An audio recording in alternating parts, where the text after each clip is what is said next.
Episode की शुरुआत में हम देखते हैं कि वो सुअर से मुंह वाला लड़का ज़ेनित्सु को पीट रहा होता है। ये देखकर तांजीरो को बहुत गुस्सा आ जाता है और वो अपनी पूरी ताकत से उस सुअर के बच्चे पर हमला कर देता है और उसके पेट पर एक जोरदार पंच मारता है जिससे उसकी हड्डी टूट जाती है। तब तांजीरो कहता है, क्या तुम पागल हो? तुम्हें नहीं पता किसी भी डेमन स्लेयर का एक दूसरे पर तलवार चलाना मना है। तब वो सुअर से मुंह वाला लड़का कहता है, अगर ऐसी बात है तो बिना तलवार के लड़ते हैं, और वो तांजीरो पर हमला कर देता है। तब ज़ेनित्सु सोचता है कि ये ऐसे कैसे लड़ सकता है, इसकी पहले ही हड्डियां टूटी हुई हैं। तब तांजीरो उस लड़के से लड़ने लगता है और मन ही मन सोचता है कि इसके साथ लड़ते हुए ऐसा लग रहा है कि जैसे कि मैं किसी जंगली जानवर से लड़ रहा हूँ। तब तांजीरो उसे शांत करने के लिए अपना सिर उसके सिर पर मारता है और हम देखते हैं कि उस लड़के का मास्क नीचे गिर जाता है और ज़ेनित्सु कहता है कि क्या तुम एक लड़की हो? तब वो कहता है, तुमने क्या कहा? तो ज़ेनित्सु कहता है, कुछ नहीं। तब तांजीरो कहता है कि अब तुम्हें शांत हो जाना चाहिए, मैं तुमसे नहीं लड़ना चाहता। पर वो लड़का कहता है कि नहीं, तुम्हें मुझसे लड़ना होगा, और वो अपना नाम इनोस्के बताता है। तब तांजीरो कहता है कि इसे स्पेल कैसे करते हैं? तब वो लड़का कहता है कि मुझे नहीं पता किसे लिखते और पढ़ते कैसे हैं। और हम देखते हैं कि अचानक ही वो बेहोश हो जाता है और तभी सभी तांजीरो की सर की तारीफ करने लगते हैं कि वो कितना स्ट्रॉन्ग है। तब ज़ेनित्सु सोचता है कि तांजीरो के सिर पर एक भी खून की बूंद नहीं है, किसी का सिर इतना ज्यादा हार्ड कैसे हो सकता है? अगली सीन में हम देखते हैं कि इनोस्के सोया होता है और जैसे ही वो उठता है तो वो कहने लगता है कि मुझसे लड़ो। पर तांजीरो से कहता है कि हम मरे हुए लोगों को दफना रहे हैं, आओ हमारी मदद करो। पर इनोस्के उसे मना कर देता है और कहता है, मुझसे लड़ो। तब तांजीरो कहता है, मुझे पता लग गया तुम हमारी मदद क्यों नहीं करना चाहते, क्योंकि तुम भी किसी तरह के कोई पेन से गुजर रहे हो। पर तुम्हें टेंशन लेने की जरूरत नहीं है, सब ठीक हो जाएगा। तब इनोस्के कहता है, तुम मुझे अंडर एस्टिमेट मत करो। और हम देखते हैं कि वहाँ पर एक क्रो आता है और उन्हें पहाड़ से नीचे उतरने को कहता है और वो सभी पहाड़ से नीचे उतरना स्टार्ट कर देते हैं। तब हम देखते हैं कि वो क्रो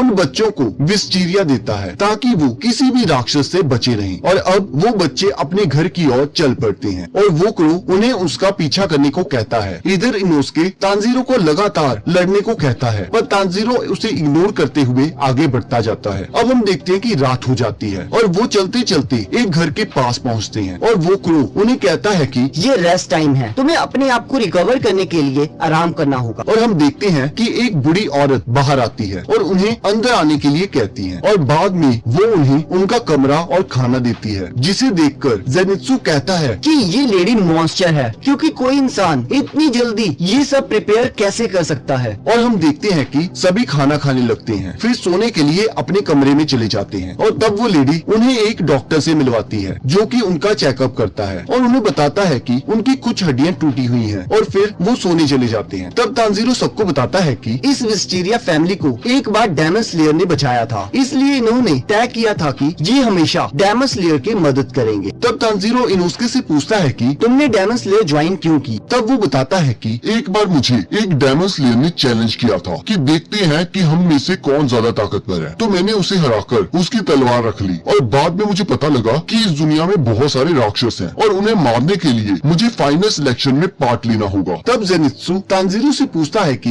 मुझे एक बात बताओ कि तुम एक राक्षस को अपने साथ लेकर क्यों घूम रहे हो? तब तांजीरो कहता है कि इसका मतलब है तुम्हें पहले से पता था, तुमने फिर भी मेरे बॉक्स की रक्षा की, इसके लिए थैंक यू, और तुम सच में बहुत ताकतवर हो। और हम देखते हैं कि तांजीरो का बॉक्स खुलने लग जाता है, जिसे देखकर ज़ेनित्सु कहता है, तांजीरो कुछ करो, वो राक्षस बाहर आ रहा है। तो तांजीरो कहता है, तुम फिक्र मत करो। पर तभी उस बॉक्स का दरवाजा खुल जाता है और ज़ेनित्सु इनोस्के के पास मदद मांगने जाता है, पर वो उसे लात मारकर बॉक्स के पास फेंक देता है और तब नेजुको बाहर आ जाती है, जिसे देखकर ज़ेनित्सु तांजीरो पर गुस्सा हो जाता है और कहता है कि तुम इतनी सुंदर लड़की को अपने साथ लेकर कैसे घूम सकते हो? तुम्हारी वजह से मेरी शादी कैंसिल हो गई, मैं तुम्हें नहीं छोड़ूंगा। और वो तांजीरो के पीछे तलवार लेकर पड़ जाता है और इसी के साथ एपिसोड खत्म हो जाता है। अब अगले एपिसोड का लिंक आपकी स्क्रीन पर आ रहा होगा, आप उस पर क्लिक करके अगले एपिसोड को देख सकते हो।